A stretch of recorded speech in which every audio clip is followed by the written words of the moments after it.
Donc bonjour, aujourd'hui je vais vous présenter l'interface Metro Modern 8 de Windows 8.1 pour essayer un petit peu de clarifier la situation sur sur ces fameuses tuiles, sur ce fameux bureau, ce second bureau qui a été rajouté, pour essayer de démystifier un petit peu, parce que je trouve que ce qui a été dit c'est un petit peu sévère, et que c'est finalement, si c'est ce qui vous ce qui vous gêne pour passer à Windows 8.1 ou pour changer de matériel, et ben je trouve que c'est un petit peu bête. Donc je vais vous faire la démonstration, comme quoi finalement c'est très facile d'utiliser ça, voire même c'est un petit côté pratique sur un PC traditionnel de bureau. On n'est pas sur un ordinateur portable, on n'est pas sur une tablette, on est sur un ordinateur de bureau. C'est parti. Donc, si vous n'avez pas touché au réglage d'origine de Windows, parce qu'il est aussi possible de démarrer directement sur le bureau, donc si vous n'avez touché à rien, au démarrage de l'ordinateur, vous tombez ici, directement sur l'interface Metro Modern 8 de Windows 8. Pour revenir au bureau, soit vous allez venir appuyer ici sur cette tuile là de bureau, soit vous appuyez sur la touche Windows de votre clavier. Donc nous voilà de retour sur l'ancien bureau Windows 7 ou le bureau toujours existant de Windows 8 où vous allez retrouver ici vos raccourcis vers vos logiciels, vos fichiers, vos dossiers, la corbeille, vous voyez là j'ai mis l'imprimante, et dans la barre des tâches les icônes vers les logiciels qui sont actuellement actifs. Pour revenir à l'interface Modern 8, soit vous rappuyez une nouvelle fois sur la touche Windows de votre clavier ou sur un clic gauche en bas à gauche de votre écran ici. Si vous appuyez avec le bouton droit de la souris, vous avez un sous-menu qui apparaît et avec une liste déroulante de raccourcis pour accéder par exemple directement au panneau de configuration. Et là on se retrouve sur l'interface, enfin sur le fonctionnement, l'ancien fonctionnement de Windows 7, donc, traditionnel. Donc là, hop, un clic gauche, on revient à l'interface Modern 8, Metro Modern 8. Donc là, je vais vous montrer comment je me suis organisé. Là, j'ai organisé ça, j'ai axé ça autour de 4 panels. Un panel que j'ai appelé bureautique, et qu'on peut venir facilement personnaliser, voilà. Et on peut renommer ça comme on le souhaite. Donc là, j'ai nommé un panel bureautique où je suis venu mettre les raccourcis vers les logiciels bureautiques que j'utilise le plus souvent. Ces logiciels-là, je les ai préalablement installés sur l'ordinateur, où ils étaient installés par défaut avec Windows, et on les retrouve ici. Voilà. Tous les logiciels que vous installez, ou ceux qui étaient installés par défaut avec Windows, vous les retrouvez ici. Donc là, il y en avait qui étaient par défaut, il y en a que j'ai installé en plus, et les logiciels que je n'utilise pas régulièrement, alors la plupart de toute façon ils se désinstallent pas, mais et de toute façon ceux que j'utilise pas je les ai pas installés, mais ceux qui étaient installés par défaut et que je n'utilise pas, comme le magnétophone ou comme Paint, ils sont là, ils embêtent personne, mais je les ai pas déplacés vers mon interface personnalisée Metro Modern 8. Si j'avais voulu par exemple mettre le magnétophone, c'est simple, je le sélectionne, je l'épingle sur l'écran d'accueil et hop, il se retrouve ici, et après je le déplace où je veux, ou sur le bureau, application, internet, multimédia par exemple, et hop, je reviens le dimensionner s'il me paraît un peu trop gros, et voilà. Après, vous avez certaines vignettes qui ont plusieurs dimensionnements, comme ici le bureau. Alors c'est un intérêt ici par exemple pour le bureau, pour la tuile bureau, ou pour la tuile de cette application là par exemple, ici en l'occurrence c'était les loisirs, parce que on a ici une prévisualisation sur la tuile du contenu de l'application sans pour autant l'ouvrir.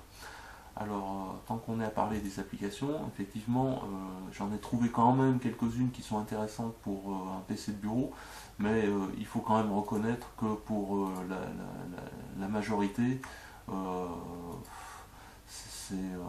ça va être intéressant pour des tablettes ou des smartphones. L'intérêt est vraiment réduit sur un PC de bureau, Encore une fois, de toute façon, que ce soit l'Android Market ou iOS, toutes les applications que vous allez pouvoir trouver sur le store, hein, que ce soit Windows Store ou le Google Store, les fonctionnalités seront toujours plus réduites que sur un logiciel traditionnel. Voire même que sur un simple site internet. Hein. Un site internet sera dans tous les cas de figure, dans presque tous les cas de figure, beaucoup plus complet qu'une application. L'application, c'est vraiment un accès simplifié un accès de base simplifié pour accéder rapidement au principal. Donc vraiment parfait pour les tablettes ou les smartphones, mais pas tellement, pas de gros intérêt pour un logiciel de bureau. Le seul intérêt qu'on pourrait y voir, c'est par exemple ici, vous voyez, j'ai mis Facebook sur un côté droit, et je vais pouvoir aller sur Internet tranquillement, surfer sur Internet pendant que j'ai l'application de Facebook qui est ici. On aurait pu, à la place de Facebook, par exemple, mettre Skype. Voilà, je me mets Skype, alors je peux le mettre aussi de ce côté-là d'ailleurs. Hein. Je me mets Skype en tout petit sur un côté, je reviens sur Internet, et là je sors sur Internet tout en ayant Skype en permanence ancré sur un côté de l'écran. Il faut voir que quand vous mettez une application sur un côté de l'écran, vous voyez que la séparation, tout est poussé, en l'occurrence ici vers la droite, tout est poussé, vous voyez la barre des tâches. Si j'avais choisi de mettre cette application hop là de ce côté, vous voyez l'horloge, la barre des tâches, le bureau est entièrement poussé vers la gauche, dans ce cas-là vers la gauche. Et si vous manipulez plusieurs fenêtres, par exemple, on va ouvrir une autre fenêtre, voilà. Si vous manipulez plusieurs fenêtres ici, elles passent derrière l'application. Vous venez pas polluer l'application qui, elle, est ancrée là sur la droite. D'ailleurs, la séparation ici, application-bureau, c'est vraiment considéré comme le bord de votre écran. C'est-à-dire que si je viens mettre mon application ici sur un bord de l'écran, tac, elle va s'ouvrir à la moitié, comme quand je viens mettre ce logiciel-là sur l'autre bord de la fenêtre. Là, donc j'ai fenêtré en deux parties avec deux logiciels différents en mode bureau sur cette partie-là, et l'application est toujours ancrée ici à droite. Tac, on va fermer, on va revenir en mode normal d'ailleurs. Ça peut avoir un intérêt, par exemple, un autre intérêt si vous êtes sur Excel. C'est vrai que c'est pas mal, vous avez Excel, et là je viens par exemple mettre l'application calculatrice. Hein. Hop, je viens mettre ça sur un côté de l'écran, je vais le mettre en tout petit. Hop, je reviens ouvrir mon Excel. Il était où mon Excel? Hop, je reviens, voilà. Et là, je travaille sur Excel, et en permanence, j'ai la calculatrice à ma droite. Donc ça peut être pas mal. Excel ou Word. Hein. Là, je suis sur Word. Voilà. Et en permanence, j'ai ma petite calculatrice, mon application calculatrice qui est installée ici. Et bien voilà, j'espère que j'ai rien oublié. Faut vraiment considérer l'interface Metro Modern UI comme un deuxième bureau sur lequel vous allez placer les raccourcis vers des logiciels traditionnels, hein, ou vers des applications. À savoir, ouais, j'ai oublié un petit truc, à savoir quand même que l'avantage aussi des applications, c'est que ça ne va pas pourrir votre ordinateur. Vous pouvez en installer autant que vous voulez, parce que elles ne viennent pas s'inscrire dans la base de registre.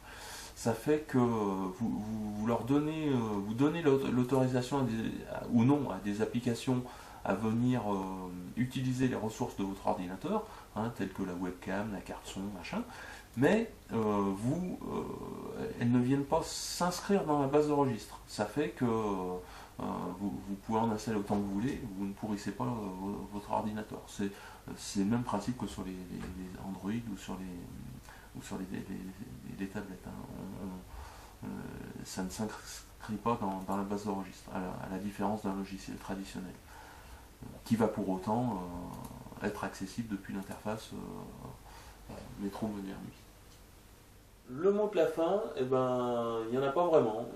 Moi, ce que je voulais démontrer par le biais de cette vidéo, c'est qu'il ne faut pas que ce que vous avez pu entendre ou lire sur Windows 8.1 et l'interface moderne Métro Moderne 8 vous rebute à changer d'ordinateur ou, euh, ou à faire une croix sur vos projets pour cette fin d'année. Vraiment, ça apporte un petit plus. Certes, on peut s'en passer, mais le fait d'avoir un deuxième bureau pour y placer ces petits raccourcis, tout ça, moi je trouve ça finalement assez pratique. On réservera l'utilisation effectivement des applis plus aux tablettes ou au smartphone, sachant qu'à l'avenir, probablement, tout ça va s'améliorer un petit peu et on va trouver des applications peut-être un peu plus orientées logiciels, enfin ordinateur de bureau. Voilà. À bientôt et ben, je vais aller déneiger, hein.